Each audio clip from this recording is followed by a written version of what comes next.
서로 인사합니다. 당신 나의 가족입니다. 하고서 인사할까요?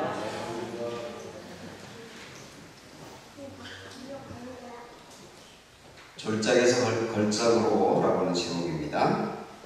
여러분, 레나 마리아라고 하는 분 아시죠?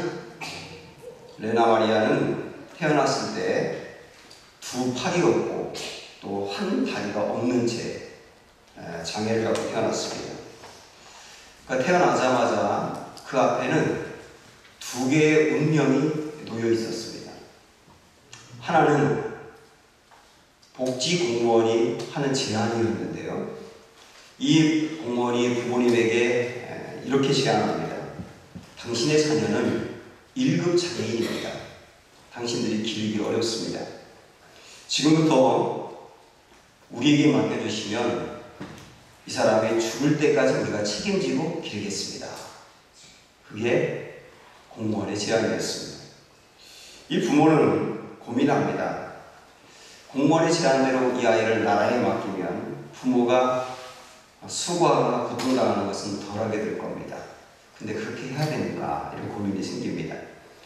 또 한 길이 이 아이에게 놓여 있었습니다. 이거는 부모가 직접 기르는 길이죠. 그러면 무진히 고생을 하면서 평생을 큰 수고를 해야 합니다. 여러분이 부모라면 어떤 길을 선택하시겠습니까?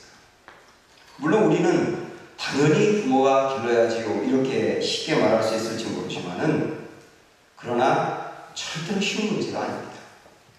저는 장애를 가진 아이를 길러본 적이 없고 그래서 이 마음과 고통을 속속들이 알지 못합니다만은 제가 언젠가 TV를 봤더니 한 할머니가 심각한 장애를 갖고 있는 손자를 키우더라고요. 근데 이 할머니에게 어떤 사람이 할머니 소원은 뭡니까? 라고 물어보니까 그 할머니가 이렇게 말하는 겁니다. 내가 죽기 전에 우리 손자가 먼저 죽는 게 소원이래. 내가 죽고 나면 이 아이를 키울 사람이 없고 그러면 이 아이가 어떻게 될까 생각하면 너무도 마음이 아프다는 거죠. 그걸 보면서 장애를 가지고 있는 아이를 키우는 부모의 심정이 어떤지 조금은 좀 알게 되었습니다. 이 부모는 내가 키워야 되는가 나라에 맡겨야 되는가 고민하다가 두 번째 길을 선택합니다. 우리가 키우자. 레나 마리아가 결정하지 않고 부모가 결정을 한 겁니다. 그러면서 이 부모님은 그 공무원에게 이렇게 말합니다. 이 아이는 우리가 필요해요. 이 결정 하나가 레나 마리아의 운명을 완전히 바꿉니다. 부모는 이 아이를 정성스럽게 키웁니다. 아버지는 경찰관이었는데 퇴근하면 불이 나게 집으로 와서 이 아이를 돌봅니다. 이 아이가 장애가 있다는 것 때문에 위축되지 않도록 마음을 아주 강건하게 키웁니다. 아이가 발이 하나밖에 없기 때문에 다리가 하나밖에 없기 때문에 얼마나 많이 넘어지겠어요. 넘어져도 절대로 잡아 일으키지 않습니다. 네가 일어나. 벽쪽으로 기대고 네가 일어나. 그럼 이 아이는 안간힘을 쓰면서 자기 혼자 힘으로 일어나는 겁니다. 이 부모의 가슴은 찢어져도 아이를 위해서 아주 냉정합니다. 그러나 레나 마리아는 아주 강한 사람으로 성장하게 되고요. 일반 학교를 다니면서 다른 아이들처럼 어울리면서 자라게 됩니다. 부모는 이 아이에게 수영을 가르칩니다. 이 아이가 비키니를 입고 수영장에 딱 들어가는 순간 수영장 안에 있던 사람이 이 아이를 쳐다보면서 아무 말도 못하는 거예요. 그러면서 다 이 아이만 주목하는 겁니다. 그때는 레나 마리아가 부모에게 뭐라고 말하냐면 엄마 내가 수영을 너무 잘해서 사람들이 쳐다보는 거지? 그게 맞아. 이렇게 가르쳐요. 학교에서 못된 친구들이 이 아이에게 야 외다리 하고 놀립니다. 그러면 이 아이는 아주 당당하게 왜 양다리? 그러면서 대꾸를 하는 거예요. 전혀 위축되지 않아요. 결국은 우리나라에서 있었던 88년 장애인 올림픽에서 수영 부분 금메달을 따지 않습니까? 그녀는 결혼하고 세계를 다니면서 노래를 합니다. 지금도 이 노래를 들은 사람들이 회복되고 살아나고 있는 이야기 여러분 아실 겁니다. 부모가 이 아이는 우리가 필요해요 라고 결정하고 이 아이를 키우기로 생각하는 순간부터 이 아이는 부모와 살 수는 있지만 부모에게는 엄청난 대가를 지불해야 되는 겁니다. 모든 시간을 그 아이에다 맞춰야 되고요. 이 아이가 힘든 것만큼 부모가 힘들어야 되고요. 그게 1, 2년이 아니라 어마어마한 기간 동안 이 수고를 감당해야 되는 대가를 지불해야 되는 겁니다. 우리 하나님 앞에는 두 개의 길이 놓여 있었습니다. 존재적인 죄인이고 죄를 스스로 해결할 수 없고 심판도 해결할 수 없는 절망에 빠져 있는 인간. 그 인간, 아니 인간이라고 생각하지 말고 나라고 생각을 해보죠. 나를 두고 하나님 앞에는 두 개의 길이 있었습니다. 첫 번째 길은 나를 포기하는 겁니다. 포기해도 됩니다. 왜냐하면 그럴 만한 죄가 나에게 충분히 있잖아요. 또 하나의 길은 포기하지 않고 살리는 길입니다. 근데 나를 포기하지 않고 나를 살리려고 하면 하나님이 치러야 될 대가가 너무 가혹한 거예요. 그 대가는 뭐냐면 아들 예수님이 죽어야 되는 겁니다. 하나님은 둘 사이에서 나를 포기하는 길이 아니라 아들을 포기하는 길을 선택하십니다. 예수님을 이 땅에 보내서 십자가에 죽게 하시는 그 엄청난 대가를 지불하고 나를 살리신 겁니다. 이게 십자가의 은혜입니다, 여러분. 존재적인 죄인, 심판에서 벗어날 수 없는 죄인, 이 죄인을 살릴 수 있는 유일한 길은 예수님의 십자가밖에 없습니다. 한번 말씀을 보시죠. 요한일서 1장 7절 시작. 그 아들 예수의 피가 우리를 모든 죄에서 깨끗하게 하실 것이요. 그 아들 예수의 피가, 아니 이렇게 표현하는 것보다는 그 아들 예수님의 피만이, 예수님의 피만이 우리를 모든 죄에서 구속하게 하고 살릴 수 있는 유일한 길이다, 이런 얘기입니다. 여기서 여러분 생각하셔야 될 것이, 나의 죄를 씻고 심판을 벗어버리고 살 수 있는 길은 선행이 아닙니다. 우리가 아무리 많은 선행을 한다 하더라도, 설령 테레사 수녀 같은 선행을 한다 하더라도 그 선행으로 완전하게 선하고 거룩한 하나님을 만족시키지 못하는 거예요. 인간의 노력으로 죄를 씻느냐, 아무리 큰 노력도 내가 지은 죄를 없앨 수는 없는 겁니다. 내가 스스로 내 목숨을 끊는다고 사라지느냐, 그런다고 사라지는 것이 아니라 죽음 이후에 또 다른 심판이 기다리고 있는 겁니다. 내 죄를 사하고 나를 살릴 수 있는 오직 유일한 길은 예수님의 십자가밖에 없어요. 사랑하는 여러분, 그럼 여기서 우리가 한번 생각을 해보는 겁니다. 왜 하나님의 아들인 예수님이 인간이 되셔서 십자가를 지고 돌아가시는 길만이 나를 살리는 것이냐? 이유가 무엇인지 알아야 되잖아요. 몇 가지 이유가 있습니다. 우선 첫 번째 우리가 알아야 될 것은 뭐냐면, 죄는 그냥 없어지는 게 절대로 아닙니다. 죄는 심판을 받아야만 없어집니다. 다시 말하면 대가를 지불해야만 없어지는 것이지, 그냥 하나님이 너 이제 죄 없어, 너 이제 구원받았어, 이렇게 한다고 되는 게 아니고, 죄는 심판받고 대가를 지불해야만 없어지는 겁니다. 여러분 이 말씀 보세요. 히브리서 9장 22절 말씀 시작. 피 흘림이 없은즉 사함이 없느니라. 피 흘림은 죽음이지 않습니까? 심판이지 않습니까? 죽음의 심판이 없은즉 사함이 없느니라. 우리가 죄 사함 받고 살 수 있는 유일한 길은 피 흘림이 있어야 된다는 얘기예요. 그래서 내가 죄를 졌기 때문에 내가 피 흘려 죽으면 죄가 사라질 수 있습니다. 그런데 하나님은 그 길을 선택하지 않았어요. 내가 죄를 지었지만 내가 죽는 길이 아니라 아들 예수님을 죽이는 길을 선택하신 겁니다. 그럼 왜 꼭 아들 예수님만이 나를 대신해 죽을 수 있는 분이냐? 여러분 이것도 알아야 되지 않습니까? 우리가 지금 한 구절의 말씀을, 중요한 말씀을 보려고 하는데요, 구약 성경을 보면서 신약적인 관점으로 재해석하는 게 굉장히 중요합니다. 어떤 의미로 본다면, 신약과 연관이 안 된다면 구약 성경은 이스라엘 역사에 불과할 거예요. 신약적인 관점으로 구약을 재해석해야 의미가 있는 거 아닙니까? 그런 관점으로 우리가 창세기 3장에 있는 굉장히 중요한 말씀을 이 시간 한번 보도록 하겠습니다. 이 말씀을 원시복음이라고 말합니다. 자, 읽어보세요. 시작. 내가 너로 여자와 원수가 되게 하고 내 후손도 여자의 후손과 원수가 되게 하리니 여자의 후손은 내 머리를 상하게 할 것이요 너는 그의 발꿈치를 상하게 할 것이니라. 선악과를 따먹는 죄를 짓고 난 다음에 하나님은 남자를 징계하시고 그 다음에 여자를 징계하시고 또 뱀을 징계하셨어요. 사단을 징계하셨다고요. 그때 주셨던 말씀인데 여기에 우리가 주목해 볼 것이 뭐냐면 여자의 후손이라고 하는 말입니다.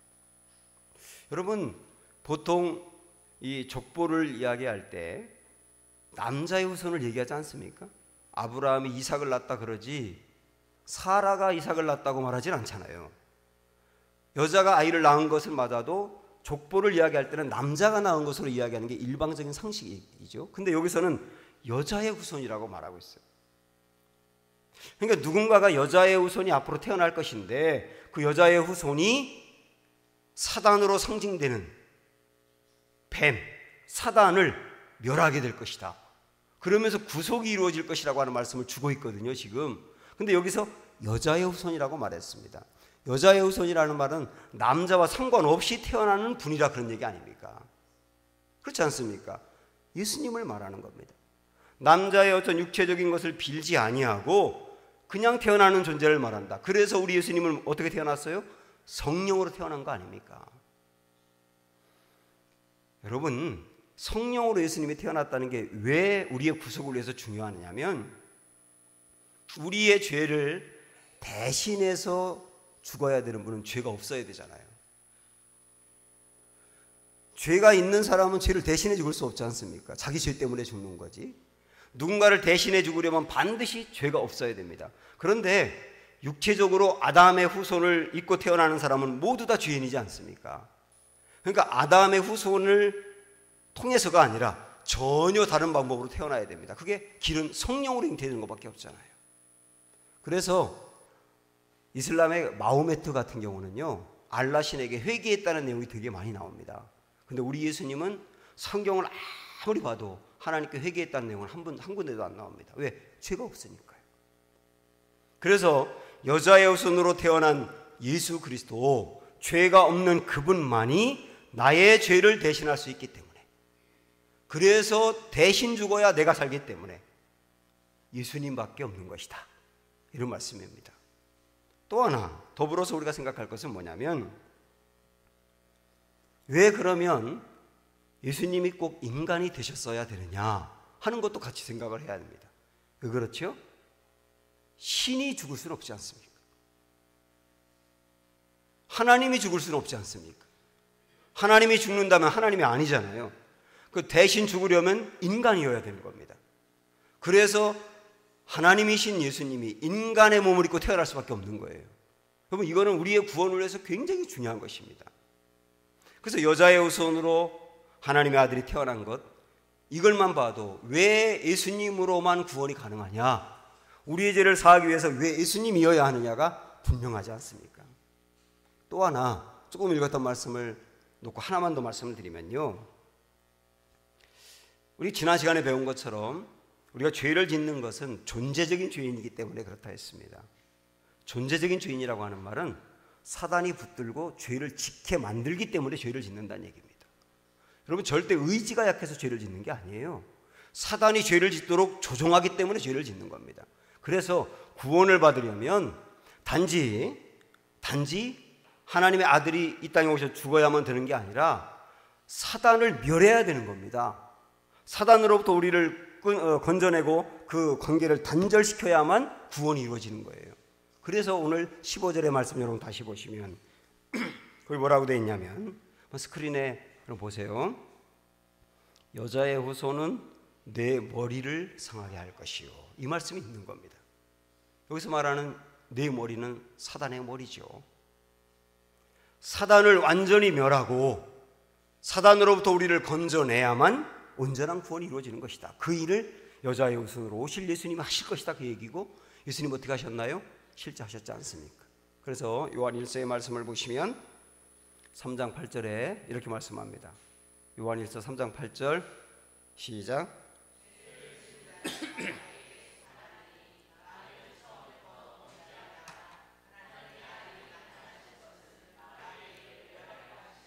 우리 예수님이 이 땅에 오신 이유가 뭐라고요?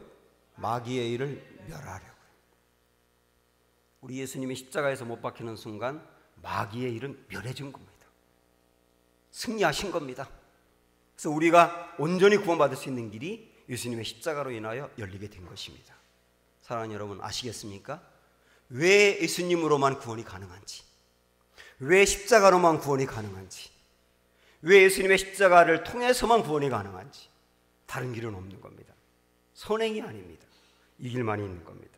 그래서 우리는 찬송가에서도 이렇게 하지 않습니까? 나의 죄를 씻기는 예수의 피밖에 없네. 다시 한번 읽어보세요. 시작. 나의 죄를 씻기는 예수의 피밖에 없네. 아멘. 십자가만이 우리의 죄를 구속하는 유일한 길이다. 이런 말씀을 드렸습니다. 나로서는 구원받을 수 있는 길이 하나도 없는데 십자가로만 가능한데 하나님이 그 십자가의 은혜를 내게 베풀어 주었으니 내가 받은 구원은 완전히 전적으로 은혜인 겁니다. 그래서 우리가 오늘 읽었던 에베소서 2장 8절 9절 말씀을 여러분 보세요. 시작. 너희는 그 은혜에 의하여 믿음으로 말미암아 구원을 받았으니 이것은 너희에게서 난 것이 아니요 하나님의 선물이라. 행위에서 난 것이 아니니 이는 누구든지 자랑하지 못하게 하려니라. 우리가 구원을 받을 수 있는 길은 하나님의 은혜다. 하나님의 선물이다. 왜? 나로서는 아무런 방법이 없는데 하나님이 그걸 그냥 주었으니까 은혜 아닙니까? 선물 아닙니까? 우리가 원래 태어났을 때 존재는 하나님의 걸작이라고 했지 않습니까? 그런데 죄를 지어서 이 걸작이 졸작이 됐지 않습니까? 이 졸작을 위해서 십자가의 은혜를 줘서 우리 살렸으니 걸작으로 복귀가 된 거예요. 이게 순전히 은혜로 되어진 것이다. 우리에게 하나님이 요구한 것은 오직 하나입니다. 이 모든 사실을 믿으라는 거예요. 저는 믿음을 이렇게 봅니다, 여러분. 믿음은 하나님이 내게 해주신 것을 받는 거다. 이 시간 이 믿음이 우리 모두에게 있기를 축복합니다. 필립 얀시라고 하는 분 여러분 아시죠? 이분이 한 세미나에서 갔다 온 다음에 어떤 책에서 이렇게 말을 합니다. 세계 모든 종교인들이 모여있는 세미나에 갔더니 기독교만의 아주 독특한 특징이 있더라. 그게 뭐냐면 기독교만이 은혜의 종교더라는 겁니다. 다른 세계의 모든 종교는 다 공로의 종교더라는 거예요. 자기가 뭔가를 쌓고 뭔가 해결하고 뭔가 이루어야만 구원이 이루어진다고 말하는데 오직 기독교만은 사람은 못한다, 사람은 불가능하다, 사람은 길이 없다. 오직 하나님만이 가능하다. 근데 그 길을 우리에게 주셨다. 이게 기독교라는 겁니다. 아주 적절한 표현이라고 보고 저는 이거를 좀 다르게 이렇게 말씀드리고 싶습니다. 만약에 여러분께 기독교인이 아닌 다른 사람이 이렇게 질문한다고 한번 생각을 해보세요. 당신이 교회를 다니고 기독교인인데 기독교와 타종교의 가장 큰 차이는 뭡니까? 이렇게 묻는다고 생각을 해보십시오. 여러분 뭐라고 대답하시겠습니까? 굉장히 중요한 질문 아닙니까? 기독교와 다른 타종교의 가장 결정적인 차이는 뭘까요? 저는 이렇게 말씀드리고 싶어요. 영어로 표현하면 타종교는 두의 종교고 기독교는 던의 종교다. 두는 내가 뭔가를 하는 거고 던은 누군가가 해준 거예요. 이 차이입니다. 모든 타종교는 다 두의 종교입니다. 이슬람교는 구원을 받고 죄 문제를 해결하기 위해서는 하루에 꼭 5번씩 기도를 해야 합니다. 그래서 이슬람 교도들은요, 저도 그쪽에 성지순례를 몇 번 다녀왔는데 심지어는 버스를 운전하다가도 시간이 딱 되면 버스를 세워놓고 자리를 깔고 거기서 기도해요. 아주 철저합니다. 그리고 평생 꼭 성지순례를 다녀와야 합니다. 그리고 구제 같은 것도 굉장히 강조합니다. 그거를 지켜야 구원이 오는 거예요. 지켜야. 두지 않습니까? 불교 같은 경우는 열반에 들기 위해서 참선을 해야 합니다. 자기를 부정하고 욕심을 죽이고 나를 죽이며 참선을 하고 어느 정도 경지에 올라가면 열반에 든다고 하잖아요. 그것도 두 아닙니까? 힌두교 같은 경우는 고행을 해야 된다고 생각합니다.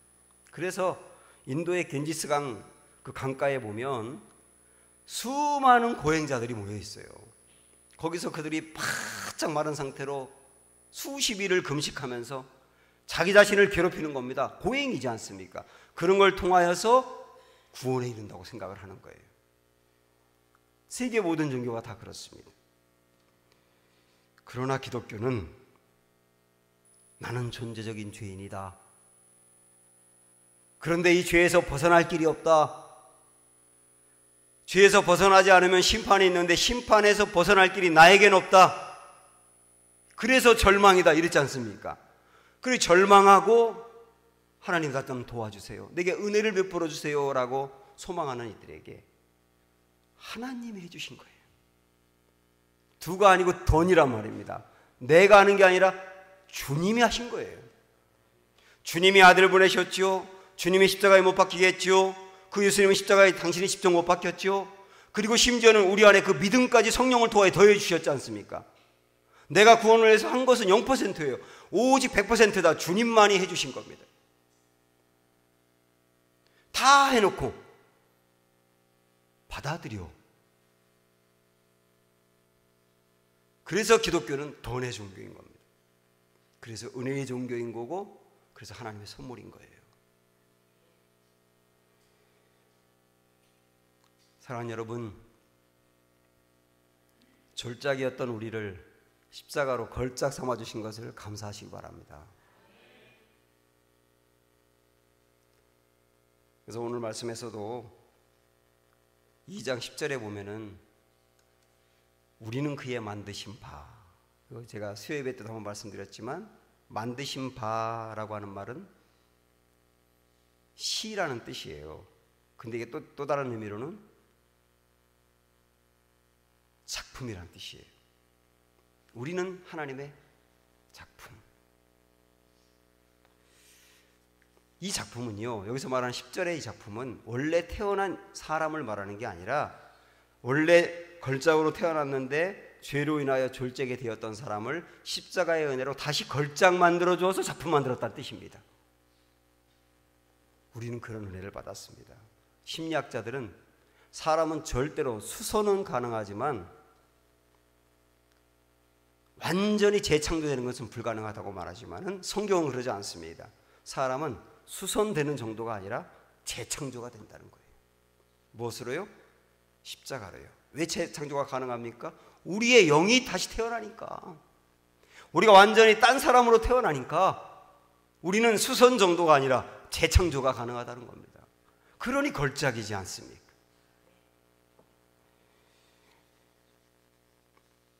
사랑하는 여러분, 주님이 해주신 이 모든 사실을 믿는다고 한다면 제가 여러분에게 질문 하나 드리겠습니다. 이 말씀으로 대신 제가 질문을 드려볼게요. 마태복음 5장 20절에 한번 보십시오. 시작. 내가 너희에게 이르노니 너희 의가 서기관과 바리새인보다 더 낫지 못하면 결코 천국에 들어가지 못하리라. 그 질문입니다. 여러분, 바리새인과 서기관보다 여러분 더 의로우세요? 그래야 천국에 들어간다고 했는데 더 의로우세요?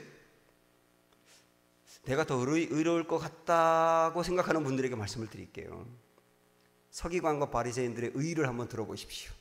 이들은 11조 하나만 말씀을 드리면 물질의 11조가 분명합니다. 소득의 정확히 11조를 드립니다. 그 다음에 이 사람들은 사랑의 11조라 그래서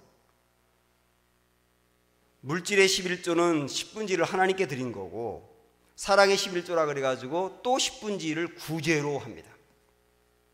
다른 사람을 구제했단 말이에요.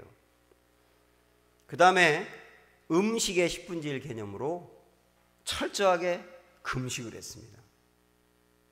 그리고 시간의 11조 개념으로 시간을 지켜서 기도하고 예배를 드렸습니다. 철저한 사람들이었습니다.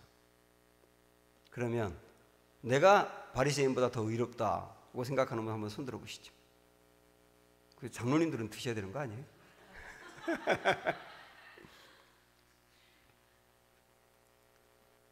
여러분, 바리새인보다 더 의로워야 천국에 갈 수 있다고 하는데 손 안 드시면 이거 큰일 나잖아요. 그럼 여러분이 되려 저한테 질문하실 겁니다. 그러면 목사님은 손 들 수 있어요? 저 손 들 수 있습니다. 그러면 아니 목사님이 바리새인보다 정말 더 의롭게 행위를 합니까? 이렇게 속으로 질문하시겠죠. 제가 여기서 바리새인보다 제가 더 의롭다고 자신 있게 손들 수 있는 것은 행위로 볼 때 바리새인보다 제가 더 의롭다는 게 아닙니다. 행위로 본다면 저는 사실 바리새인의 의를 따라갈 수가 없어요. 그런데 제가 의롭다고 손들 수 있는 이유는 바로 이 말씀 때문입니다. 여러분 이 말씀 읽어보세요 한번. 로마서 5장 18절 19절이거든요. 자 시작. 그런즉 한 범죄로 많은 사람이 정죄에 이른 것 같이 한 의로운 행위로 말미암아 많은 사람이 의롭다 하심을 받아 생명에 이르렀느니라. 한 사람이 순종하지 아니함으로 많은 사람이 죄인 된 것 같이 한 사람이 순종하심으로 많은 사람이 의인이 되리라. 두 사람이 나오지 않습니까? 한 사람으로 또 한 사람으로 이렇게 나오는데 앞에 나오는 한 사람은 아담을 말하는 거죠. 아담 한 사람으로 말미암아 모든 사람이 태어날 때부터 죄인의 모습으로 태어난 거다라고 하는 원죄를 말씀하고 있고, 뒤에 또 다른 한 사람은 예수님을 말하는 거지 않습니까? 여러분 거기에 보세요. 뭐라고 되어 있나? 한 의로운 행위로 말미암아. 내가 의로운 행위를 했다는 것이 아니고 제2아담인 예수님의 의로운 행위로 말미암아. 그게 십자가 아닙니까? 그 다음 뭐라고 말씀합니까? 많은 사람이 의롭다 하심을 받아 그렇지 않습니까? 나의 행위로 의로워진 것이 아니라 그분의 행위로 내가 의로워진 거예요. 그래서 그 밑에 있는 말씀 보면 한 사람이 순종하심으로 많은 사람이 의인이 되리라 그렇지 않습니까? 바리새인들은 자기들의 의로운 행위로 의인이 되려 했지만 저와 여러분은 의로운 일을 하신 주님 때문에 의롭게 되는 겁니다. 이게 복음이에요. 다시 한번요. 바리새인들은 의로운 행위로 말미암아 의인이 되려 했지만 우리는 의로운 일을 행하신 예수님 때문에 의로워지는 겁니다. 그래서 바리새인들은 자기들이 이루려고 하는 의였다고 한다면 우리는 덮여진 의라고 보시면 되는 거예요. 그래서는 저는 담대하게 제가 바리새인보다 더 의롭다고 손을 들 수 있는 겁니다. 여러분도 마찬가지 아닙니까? 그러므로 사랑하는 여러분, 예수님의 의로 말미암아 내가 의롭게 된 것을 믿으신다면 내게서 죄가 떠나간 것도 믿으시길 바랍니다. 죄가 떠나간 것을 믿기 때문에 죄책감에 눌려있지 않기를 축복합니다. 사단은 끊임없이 지금 우리 마음속에 내가 이런 죄를 짓고도 이런 일을 행하고도 의인이냐, 너는 죄인이야, 너는 자격이 없어, 기도할 자격이 없고 기도해봐야 하나님이 은혜를 베풀지 않고 응답하지 않아, 너는 틀렸어, 너는 끝났어. 끊임없이 우리 마음에 참소하는 거예요. 그때 우리는 담대하게 십자가를 외치셔야 합니다. 맞아, 내 행위로 보면은 나는 은혜 받을 수 없고 나는 구원받을 수 없고 응답받을 수 없는 사람이지만 예수님의 십자가가 모든 걸 다 해주셔서 그 의로 나는 의로워진 거야. 주님이 의롭다고 하는데 누가 뭐라 그래? 이러면서 담대히 나가셔야 합니다. 어떤 한 부인이 아주 오래전에 6.25 전쟁이 있었을 당시에 굉장히 가난하게 살았습니다. 3자녀가 있는데 밥 먹고 살기도 힘든 거예요. 근데 전쟁통에 남편은 징집이 되었습니다. 자기가 3아이를 데리고 살 수가 없기 때문에 친정으로 들어갔어요. 그런데 그때 당시에 아이를 가진 임신한 상태였습니다. 친정에서는 가뜩이나 가난한데 네 식구가 왔고 또 임신까지 했으니까 감당을 못하는 겁니다. 늘 눈치를 보고 힘들어하다가 아이를 낳는데 쌍둥이입니다. 아니, 감당할 수가 없는 거예요. 그래가지고 고민하다가 이 부인이 하나이에게는 젖을 물리지 않아가지고 죽게 했어요. 아주 이 순간에 불가피한 선택이었다고 생각을 했습니다. 그 이후에 이 부인이 교회를 다니게 된 거예요. 교회에서는 끊임없이 예수님의 십자가가 우리의 죄를 대속했다, 그래서 의로워졌다고 목사님이 말씀을 하지만 이 부인은 어떻게 생각하느냐 하면, 다른 죄는 몰라도 내 아이를 죽인 죄까지 용서할 수는 없지 않느냐, 스스로 그렇게 생각을 하는 겁니다. 다른 경미한 죄는 몰라도 내 아이를 살리지 못하고 죽게 한 죄가 어떻게 용서가 되느냐, 본인 스스로 생각을 하는 겁니다. 그래서 하나님이 용서했다고 하는데 본인은 용서했다고 생각 안 하는 거예요. 그러다 보니까 늘 죄책감에 시달리고 예수님을 믿지만 전혀 기쁨이 없고 항상 그늘져 있고 마음에 평강이 없는 겁니다. 그러던 어느 날 부흥회가 있어서 말씀을 들을 때 이 말씀이 마음에 들린 겁니다. 저 이 말씀 되게 좋아하는데요. 여러분 스크린 보시면서 한번 읽어볼까요? 시작. 십자가가 필요하지 않을 만큼 의로운 사람이 없습니다. 또한 십자가에서 해결하지 못할 만큼 불가능한 죄인도 없습니다. 아멘. 십자가가 필요하지 않을 만큼 의롭게 산 사람이 없어요. 또 십자가가 해결하지 못할 만큼 불가능한 죄인도 없는 겁니다. 모든 죄를 씻을 수 있습니다. 이 말씀을 이 부인이 들은 겁니다. 그 순간 마음속에 십자가가 믿어지고 자기가 아이를 죽인 그 죄까지도 용서됐다는 것이 믿어지고, 그러면서 죄책감이 떠나가고 마음엔 평강이 임하고 진정한 자유함이 임하기 시작하는 거예요. 이게 기독교 아닙니까? 사랑하는 여러분, 혹시 우리 중에 주님이 용서했는데 내가 나 자신을 용서하지 못하는 분이 있다고 한다면 주님이 행하신 일을 그대로 받으세요. 자유하세요. 주님이 나의 죄를 모두 다 씻었을까? 모든 죄를 다 씻었을까?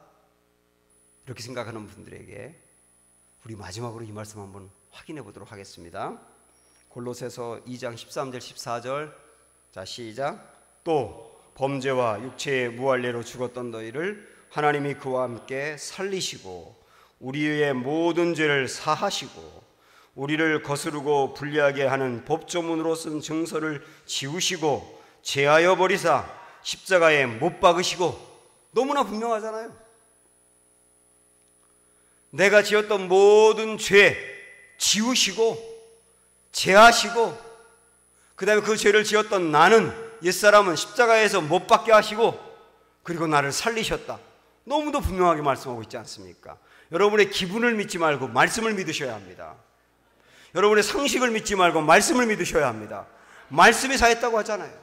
오직 이 시간 예수님의 십자가 딱 바라봄으로 졸작이었던 우리가 걸작으로 변하는 하나님의 은혜가 있기를 주님의 이름으로 축원합니다.